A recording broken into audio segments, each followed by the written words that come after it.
Coming up on today's show, I'm going to be giving you guys 5 reasons why I believe the Minnesota Vikings will shock the NFL this upcoming season. If you're looking at the bookmakers out west, they have the over-under for the Vikes at 6.5 wins.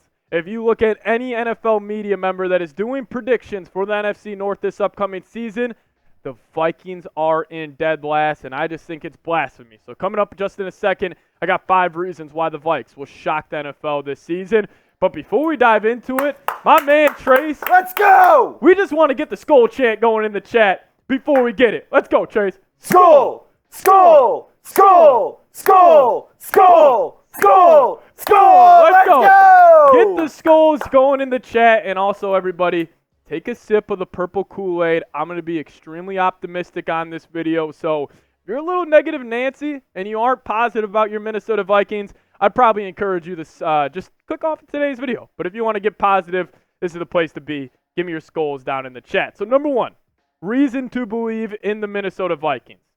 The elite offensive talent that is on this group.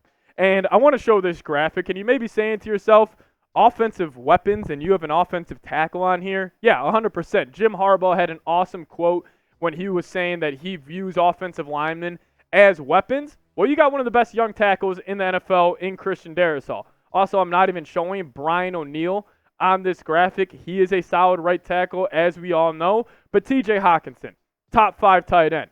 Aaron Jones was the number 1 running back in the NFL according to rushing yards over expected from Week 14 to the divisional round of the playoffs. He's a stud.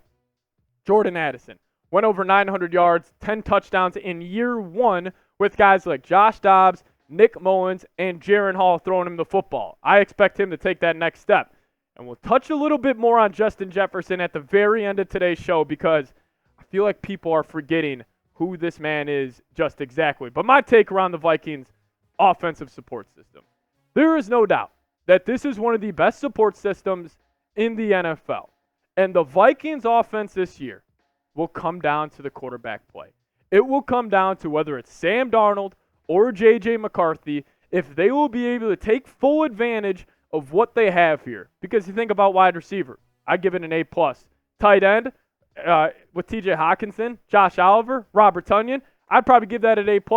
Offensive tackle, A+, no doubt about it. The running back room, I'd probably give it an A-. You got Aaron Jones, Ty Chandler, Kene Wangu. Those are all solid options. Interior offensive line is obviously shaky, but you just brought back Dalton Reisner. You have Garrett Bradbury, who was a first-round pick. You have Ed Ingram, was a second-round pick. If they just live up to their expectations, you're looking at one of the best offensive lines in the league. What does it come down to? The quarterback. And Sam Darnold, he was the 3rd pick in the draft for a reason. J.J. McCarthy, all he's done is win since his freshman year of high school. Can he, replicate that in the NFL? We'll have to wait and see on that. But no doubt about it, I think the number 1 reason why the Vikings will shock people this year is because the plethora of just blue-chip talent that is on this roster, and I feel like people are sleeping on it. But number 2, they got one of the best coaching staffs in the league. I think out of any sport, baseball, basketball, hockey, coaching matters more in the NFL than it does in any other sport. And they have an elite staff on both sides of football.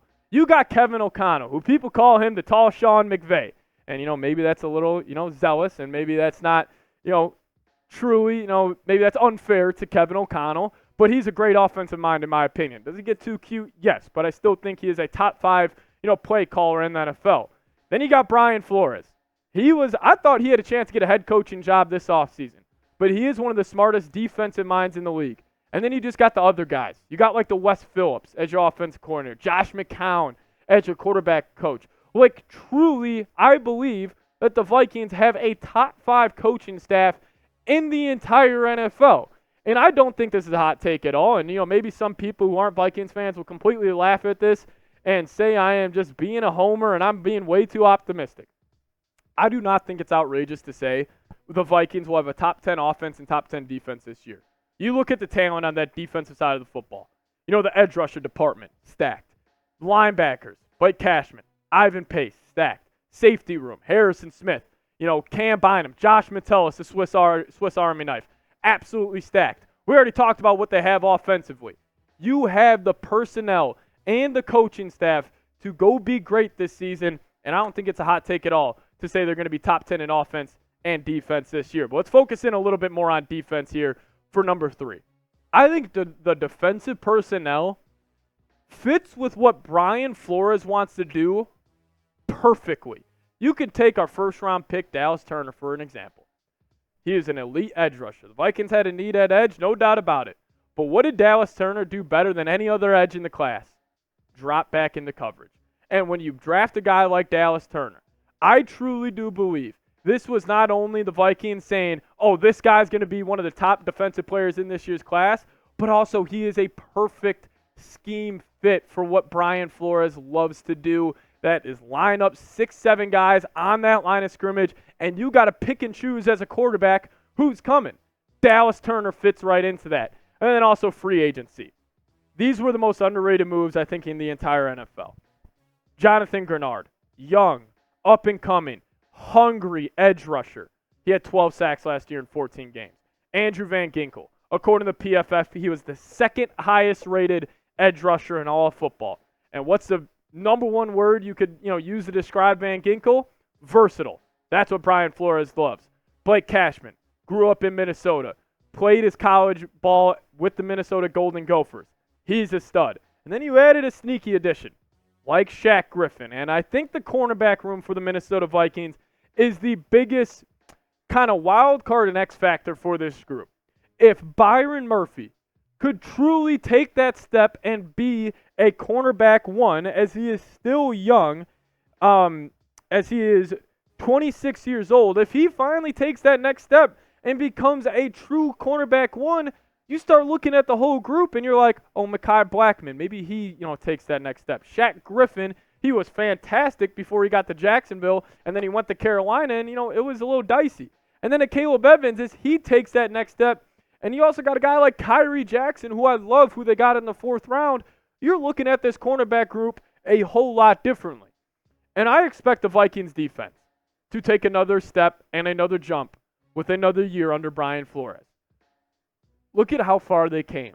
From the Ed Donatel defense 2 years ago when they won 13 games, it was the worst defense in the NFL. This past year for a stretch, Brian Flores had the Vikings looking like a top 10 defense, and they had UDFAs out in the field. Just the overall talent wasn't there, and he was squeezing every ounce out of that defense, and he was having them perform at, I think, their max value and their max potential. I expect this Vikings defense to be top 10 in the NFL next season because of all the reasons we just laid out. But a big reason why I wanted to make this video, and we got 2 more reasons coming for you guys here in a second. This was the over-under set by Vegas. 6.5. 6.5. If the Vikings win 7 games, we're pretty much telling Vegas we outperformed our expectations. You guys see it on screen. Over-under. 6.5 wins for the Vikings next season. Let me know your thoughts down below in the comments section. And I'll get to 2 more reasons why I think the Vikings are going to shock the NFL here in a second. But first off, I want to give a big-time shout-out to today's presenting sponsor, and that is Prize Picks. Download the Prize Picks app and use promo code CLNS when you're making your first deposit, and we're going to match it up to $100. That is first deposit only. Plug in promo code CLNS, and you guys will get $100 free to play with. But Prize Picks, it's daily fantasy sports made easy. How do you play? You pick 2 or more players, and you choose more than or less than on their stat projections. And hey, the Timberwolves keep on extending the series. So if you guys want to create a lineup for the Timberwolves-Mavs game, please do so at Prize Picks. I would hammer the more on Anthony Edwards' points. I feel like a big game's coming for him. But you guys, get hooked up today. Promo code CLNS on your first deposit, and we will match it up to $100. It's Prize Picks, daily fantasy sports made easy. Pick 2 or more players. Pick more. Pick less. It is that easy. Check them out. Link for that in the comments section and description of today's show. Number 4 for me. Breakout players. I think the Vikings have a ton of guys on this roster who are setting themselves up to have a breakout season. Let's start off with probably honestly moving up there is one of my favorite players on the Vikings, UDFA out of Cincinnati, Ivan Pace Jr., who also, fun fact, he should be wearing number 0 this year, so Agent 0 will be back in the purple and gold. But look at his numbers from last season.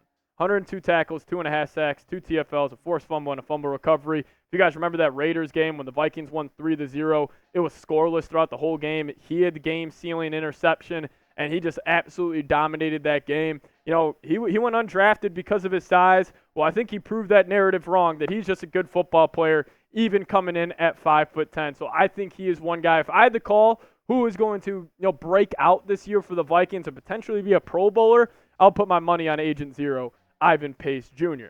Number 2 for me as a breakout player from Minnesota, Mekhi Blackman.